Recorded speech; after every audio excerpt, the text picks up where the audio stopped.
इस वीडियो के अंदर हम बैटल ऑफ प्लासी को कवर करेंगे। ये मॉडर्न हिस्ट्री का सबसे पहला टॉपिक है। इस वीडियो में हम इसको कवर करेंगे।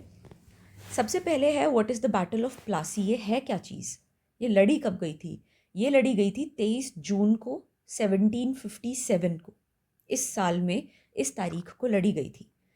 ये किन के बीच में लड़ाई हुई थी? ये हुई थी ईस्ट इंडिया कंपनी और बंगाल के नवाब के बीच में। ईस्ट इंडिया कंपनी की जो फोर्स थी उसको हेड कौन कर रहा था? Robert Clive. और नवाब ऑफ बंगाल कौन थे? सिराजुद्दौला। तो इन दोनों के बीच में ये हुआ। पर ये हुआ क्यों? What were the causes? इसमें लिखे हैं, पहला पॉइंट है कि नवाब ऑफ बंगाल ने ना ब्रिटिश ईस्ट इंडिया कंपनी के जो ऑफिशियल्स थे, जो ट्रेड करते थे, उनको कुछ ट्रेड प्रिविलेजेस दी थी। तो वो जो ब्रिटिश ईस्ट इंडिया कंपनी के ऑफिशियल्स थे ना, वो उन ट्रेड प्रिविलेजेस का मिसयूज़ करते थे। तो वो नवाब ऑफ बंगाल को पसंद नहीं आया। एक ये कारण पहला।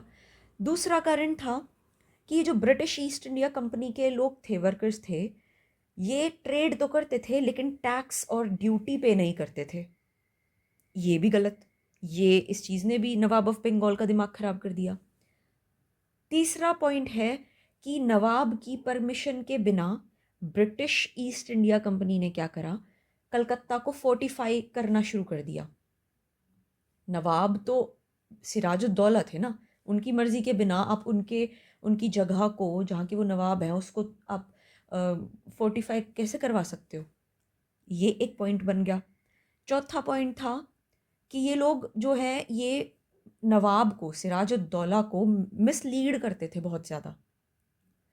फिर पांचवा पॉइंट था कि नवाब ऑफ बंगाल जो सिराजुद्दौला थे, उनका एक एनिमी था कृष्णादास। कृष्णादास को ब्रिटिश ईस्ट इंडिया कंपनी वालों ने असाइलम प्रोवाइड कर दिया। मतलब एक होता ना, छत प्रोवाइड कर दी कि हाँ तुम हमारे पास आ जाओ, मतलब ऐसे। ईस्ट इंडिया कंपनी की ना उस टाइम पर स्ट्रॉन्ग प्रेजेंस थी इंडिया में 3 जगहों पर। एक है फोर्ट सेंट जॉर्ज, दूसरा है फोर्ट विलियम और तीसरा है बॉम्बे कैसल। ये 3 जगहें, बॉम्बे कैसल से तो समझ आ गया होगा, लेकिन फोर्ट सेंट जॉर्ज कहाँ के किले को बोला गया? चेन्नई के किले को, वहाँ पर है ये। और फोर्ट विलियम जो है ये कोलकाता में है। British resorted to having an alliance with nawabs and princes. उस टाइम पर ये क्या करते थे ब्रिटिशर्स? जो इंडिया में नवाब होते थे, राजा होते थे या रॉयल्टीज़ होती थी, उनके साथ एक अलायंस बनाकर, एक दोस्ती का एक गठबंधन सा बनाकर रखते थे। किस लिए? In exchange for security. ये कहते थे कि अगर आपके राज्य पर कोई भी बाहर से अटैक करेगा या आपके राज्य के अंदर भी इंटरनल अटैक होगा, अंदर से कोई अटैक होगा या बाहर से कोई आप पर अटैक करेगा, तो हम आपको प्रोटेक्ट करेंगे, हम आपको सिक्योरिटी प्रोवाइड करेंगे। ठीक है। And were promised concessions in return for their safety and protection. And ये फिर इनको ये बोलते थे, नवाब्स को, प्रिंसेस को, कि हम आपको प्रोटेक्शन, सिक्योरिटी तो प्रोवाइड करेंगे, लेकिन बदले में आप हमें कंसेशंस देना। ठीक है। The problem arose when the alliance was disrupted under the rule of nawab of Bengal Sirajuddaulah. इस टाइम पर, सिराजुद्दौला के टाइम पर, इस अलायंस में प्रॉब्लम्स आ गई। Nawab started seizing the fort of Calcutta. क्यों? क्योंकि एक तो ये जो ऊपर मैंने बहुत सारे पॉइंट्स बताए हैं, ये रीजंस, और ये लोग कलकत्ता के फोर्ट को फोर्टिफाई कर रहे थे बिना नवाब की परमिशन के भी। तो नवाब ने क्या किया? उसको सीज कर लिया, सीज करना शुरू कर दिया, क्योंकि फोर्ट था, बहुत बड़ा था। And imprisoning many British officials in June 1756। 1756 के जून में कई ब्रिटिश ऑफिशियल्स को नवाब ने बंदी भी बना लिया। Prisoners were kept in a dungeon at Fort William, जो कोलकाता का फोर्ट, उस फोर्ट को नाम था फोर्ट विलियम।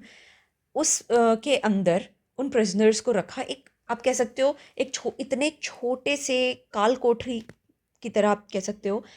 वो था कि उसके अंदर मात्र 6 लोग रखे जा सकते थे, लेकिन उसके अंदर बहुत मतलब कई हंड्रेड्स ऑफ पीपल को उसने घुसा दिया। वो फिर उसके बाद क्या होगा, वो घुटन हुई उन्हें। तो उसके बाद जब इतनी सफोकेशन हुई तो वो लोग मर गए, बहुत ही कम लोग बचे। तो इसके बाद इसको बोलते हैं black hole tragedy of Calcutta. This incident is called the black hole of Calcutta या black hole tragedy of Calcutta. जब ये हुआ तो ब्रिटिशर्स को आ गया गुस्सा। ईस्ट इंडिया कंपनी ने क्या किया, उन्होंने अटैक प्लान किया। रॉबर्ट क्लाइव ने जब इन्होंने अटैक प्लान किया कि अब हम कलकत्ता पर अटैक करेंगे। कलकत्ता पर अटैक बेसिकली मतलब नवाब ऑफ बंगाल सिराजुद्दौला पर अटैक करेंगे।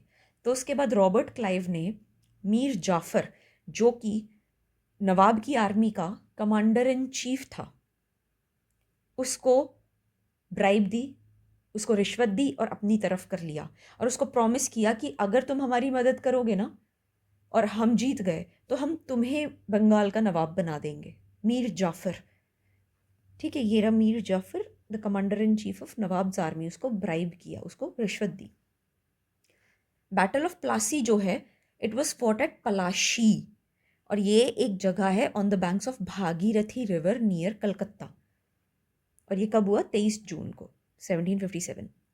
तो भागीरथी रिवर के बैंक्स पर पलाशी जगह है, तो वो वही बोलने में आ जाता है ना, पलाशी की जगह प्लासी।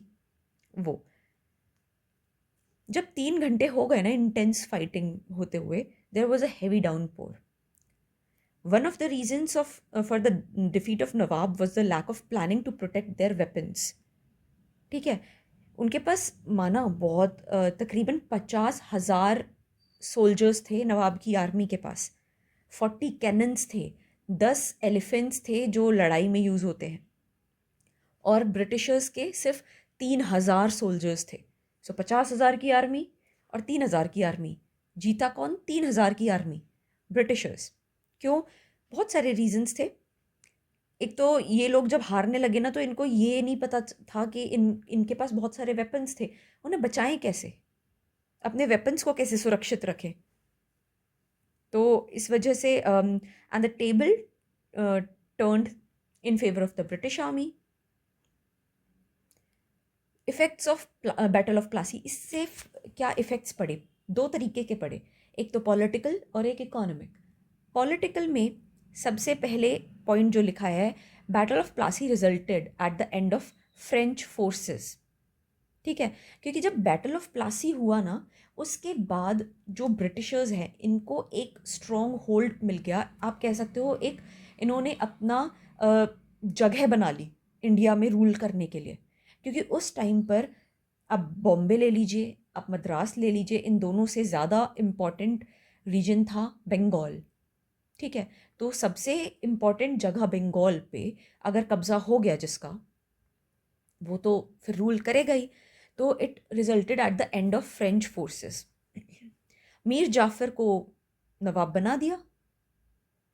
उसके बाद कुछ टाइम के बाद क्या हुआ, जब वो नवाब बन गए मीर जाफ़र, वो खुश नहीं थे। मीर जाफ़र बन तो गए, लेकिन कुछ टाइम बाद उन्हें ऐसा फील हुआ कि उनकी पोजीशन जो है नवाब की, वो कुछ भी नहीं है। मतलब मेन रूल तो पूरा का पूरा ब्रिटिशर्स ही कर रहे हैं। तो मीर जाफ़र ने क्या किया, डच जो थे उनको इंस्टिगेट किया, उनको बेसिकली आप कह सकते हो उनसे रिक्वेस्ट किया, हेल्प मांगी टू अटैक द ब्रिटिश। तो क्योंकि उस टाइम पर मीर जाफ़र को ये लगा कि अगर ब्रिटिशर्स और डच की लड़ाई होती है तो डच जीत जाएगा, और अगर ब्रिटिश हार जाते हैं, ब्रिटिशर्स हार जाते हैं, तो सही रहेगा, क्योंकि फिर वो अपनी जो एक पोजीशन है ना उसको अच्छे से स्थापित कर पाएगा। मतलब वो ऑलरेडी था तो बंगाल का नवाब, लेकिन कहने के लिए। ठीक है, तो डच कौन से लोग होते हैं, जो कि नेदरलैंड से होते हैं, पीपल ऑफ नेदरलैंड, नेदरलैंड्स। ठीक है, बैटल ऑफ चिंसुरा हुई फिर डच और ब्रिटिश फोर्सेस के बीच में। कब हुई? 25 नवंबर को हुई 1759, 1759। तो ये बहुत इंपॉर्टेंट है। बैटल ऑफ चिंसुरा किनके बीच में हुई और कब हुई? The British installed Mir Qasim as the nawab of Bengal. Britishers जीत गए, डच यहाँ हार गए।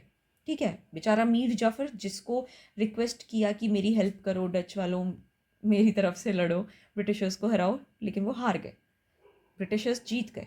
तो उसके बाद उन्होंने क्या किया? ब्रिटिशर्स ने मीर कासिम को बना दिया नवाब ऑफ बंगाल।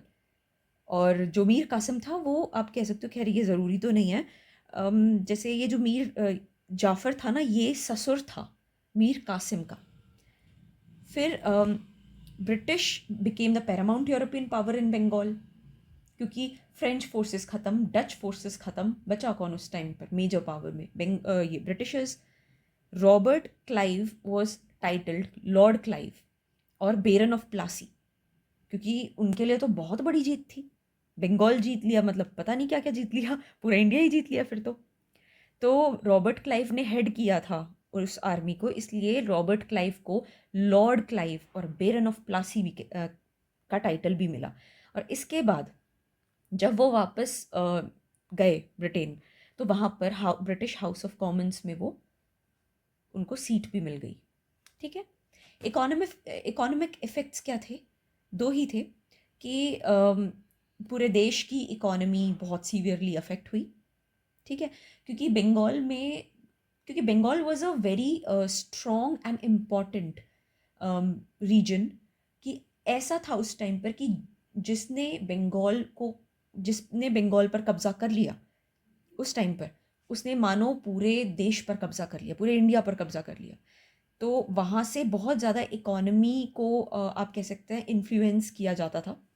तो ब्रिटिशर्स आ गए वहाँ, तो पूरे देश की इकोनॉमी अफेक्ट हो गई।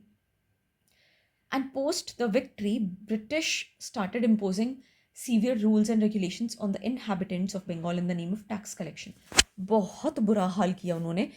उसके बाद आप मानेंगे, इनसे पहले जो जो बंगाल के लोगों को टैक्स देने पड़ते थे, they were just 1/10 of their agricultural produce. ठीक है, 1/10 या 1/11 था, लेकिन इन्होंने इतना लगाया कि इनको अपना 10/11 ऑफ द एग्रीकल्चरल प्रोड्यूस को टैक्स में देना पड़ता था, इनके पास कुछ नहीं बचता था। तो this was about battle of Plassey. अगली वीडियो में अगले मॉडर्न हिस्ट्री के टॉपिक के साथ मिलते हैं। Till then take care and thank you.